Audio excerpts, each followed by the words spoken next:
both my daughter's hands went to their mouths and they were like, Mama, you're on the cover of Vogue?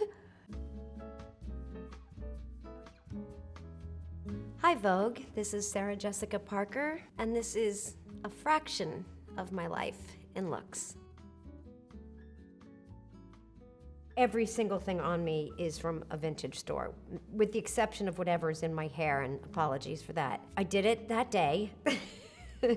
I'm sure there was a diffuser involved and some 10X. We can talk about that on another, my master class in hair from what would this be, 85, 86 maybe? I don't recognize this person. I don't understand the sunglasses in particular. I think they're awful on me. I think, once again, it's not the fault of the glasses. The earrings are a mystery to me. I don't know if I saw that like in a movie from 1947. The period at the end of the sentence is the peace necklace. She showed up in a lot. I mean, I didn't take her off. And I used to sign everything, like if somebody asked me for my signature, I always signed Wage Peace, love, Sarah Jessica. Anyway, I still have that necklace. I think there is a whole interesting conversation about influence and a collective kind of thing that happens without influence. And I'd been shopping at thrift shops for a long time, just like on my own because it was a necessity. You know, Madonna and Cyndi Lauper hadn't surfaced, but I was wearing like big rayon dresses from the 40s. Like that's just what I did. So this dress is a Donna Karan dress that I know. Once again, I'm not making excuses, but like I would never wear this dress. Like I would never wear this dress. But I am wearing this dress, and I know that that's me, and I cannot pretend that it's anybody else. Like it's a perfectly constructed dress. The idea of it was amazing.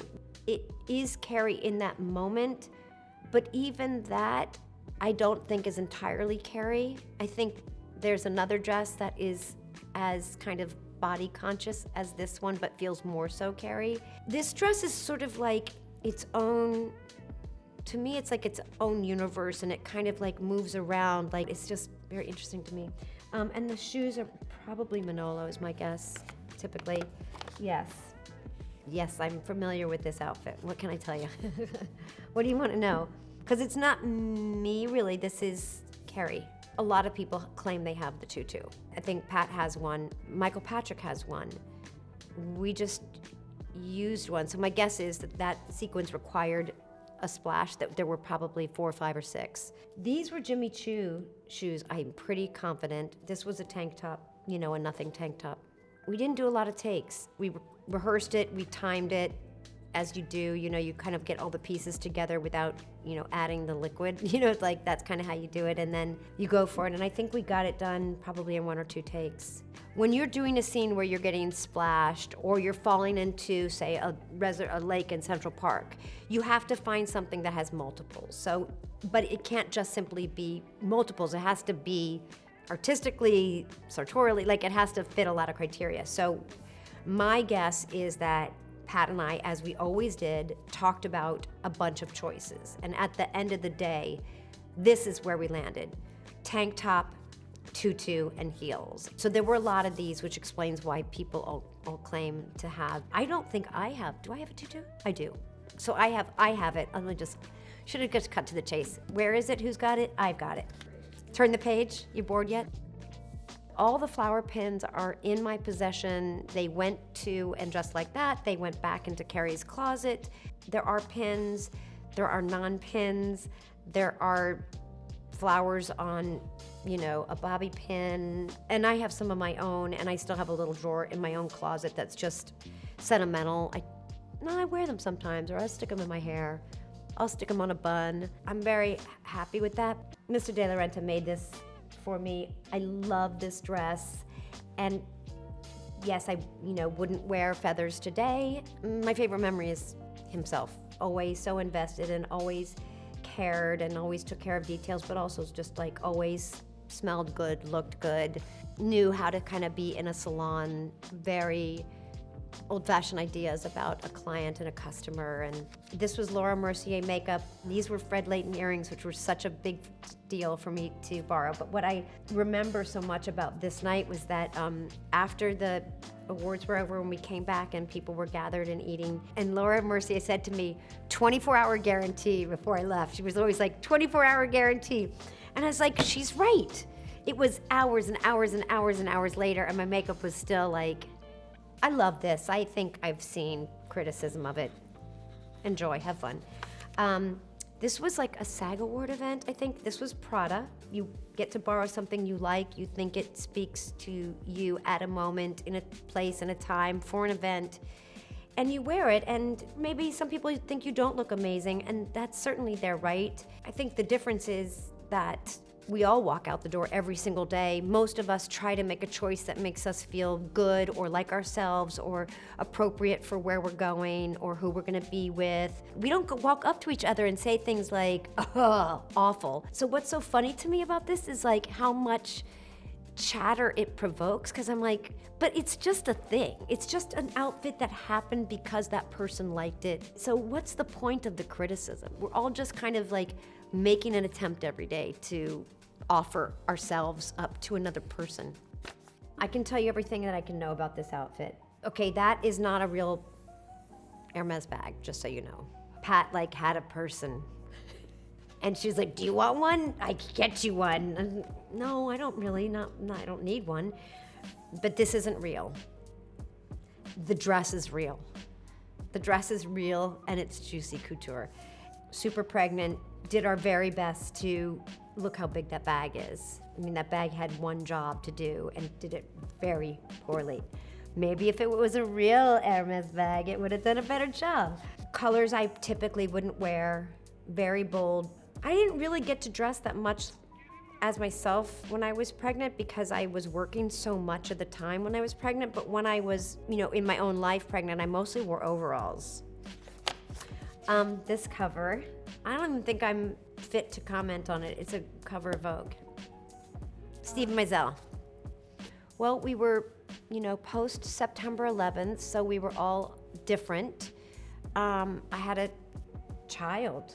I probably was just living more civilian. I was probably attempting to live, I'd taken a little bit of time off, and I'm a New Yorker, so life was like a New Yorker's, Christides, etc. This last shot of Sex and the City, I remember this day so well.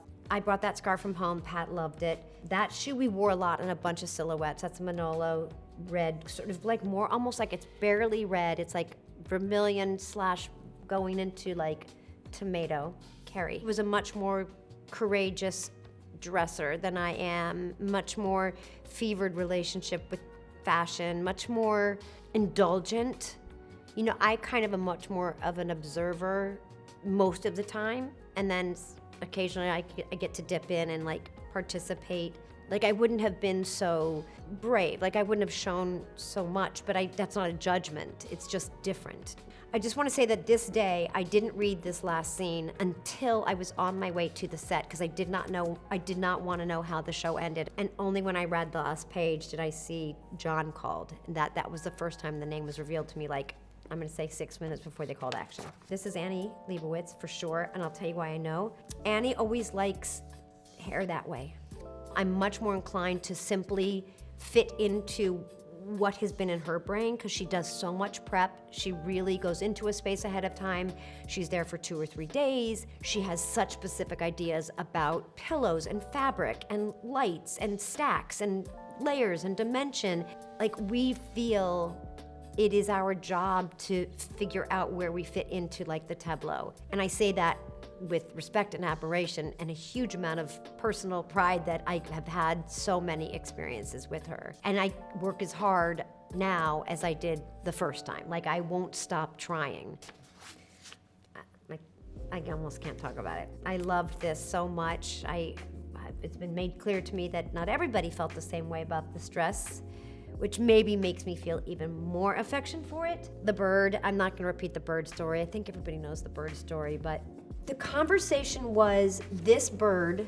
I saw it and I thought it was magnificent. What was so crazy to me about this were the colors. Like the colors are, especially in person, like you can't tell. We knew how we felt about it, and it, like many things, it didn't have, like we couldn't throw ourselves in front of the court and make a really reasoned argument. Like we had every possibility of losing the case. Didn't share or discuss with Michael Patrick King in advance, which was, not fair. It was a little bit of an ambush. And when I came to the set, he was like, "Why is there a bird on your head?" And I was like, look at the bird. You would have made the same decision. Of course, he argued against, and he wins a lot for good reason. Like there's a whole thing that's happening always in his head. He knows stuff that I don't know often, which I don't want to know, but we won. And then of course he put it in. I think later on she was like, I had a bird on my head. Zach Posen made this dress for the ballet. Love this dress. Absolutely, this fabric, you can't do right by it in a picture, was like, had a switch inside it. Love these shoes. These shoes are called Rogue, SJP collection. They're a beautiful shoe. They're a comfortable shoe. They're gorgeous, and they're naughty. See, there's this color Rish, and there's this color Candy or Fuchsia. I loved everything about it. I loved that night, and it was for the ballet, so that was a big deal for the New York City Ballet. Annie Leibovitz, my husband and I, 2 years ago, shooting for Vogue to talk about Plaza Suite, which I'm running to rehearsal in about 15 minutes to go rehearse. This is inside the Hudson Theater, I think the oldest theater on Broadway, redone. Annie at her fastest though, like this was a fast shoot inside that theater, and my handsome husband. Hey. What's Carrie shuffling around? And during the darkest days of the pandemic, when it didn't matter and she had to run to the deli or run to Smiler's or grab something, and what did she throw on her feet that she could wear with a tube sock or a woolen sock or tights or naked or bare or whatever? This was written because of one of the writers' own personal stories about when they were smoking and trying not to be seen smoking. They put actually on a hoodie, zipped all the way up, with the hood like super tight around their face, and they wore Playtex kitchen, dish gloves and big sunglasses because they didn't want to be seen by their neighbors, but they would only walk around smoking. And I was like, I get what you want, but it's not a hoodie. And it's something else. So I love this Bathsheba gingham house coat, and I was like, well, let's do this version of that. And then we found these 3 vintage scarves, and I just started piling.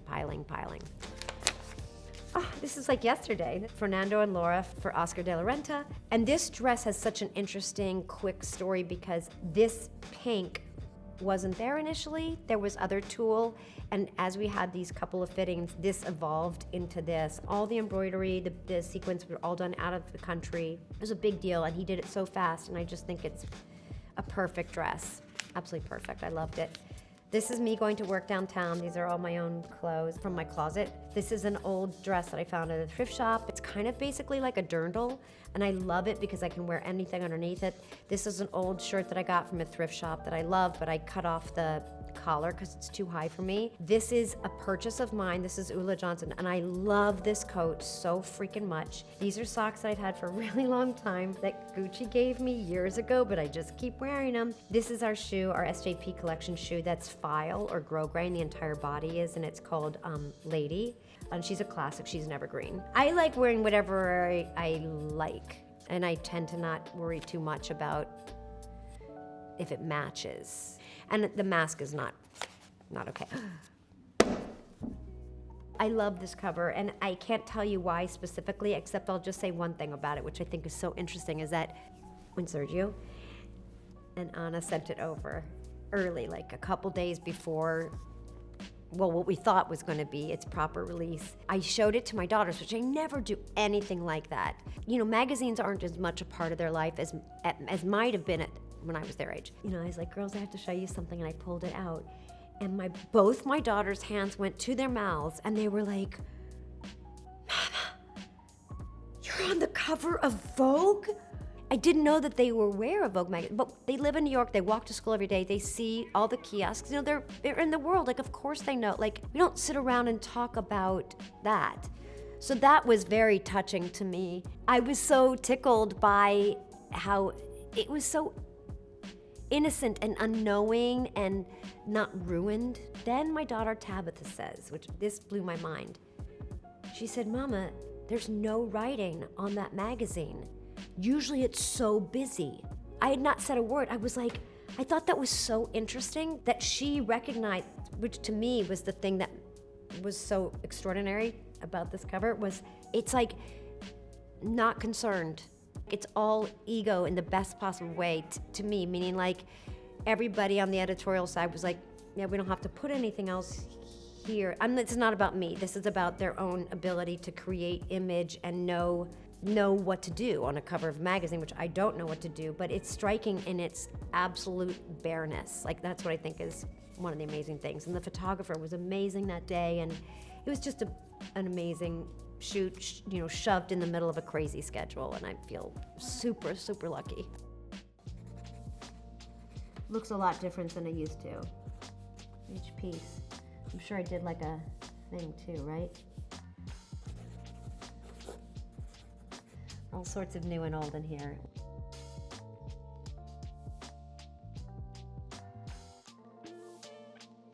And that was just a little bit of my life in looks. Oh, thanks, Vogue. See you next time. Really? You're gonna have me back?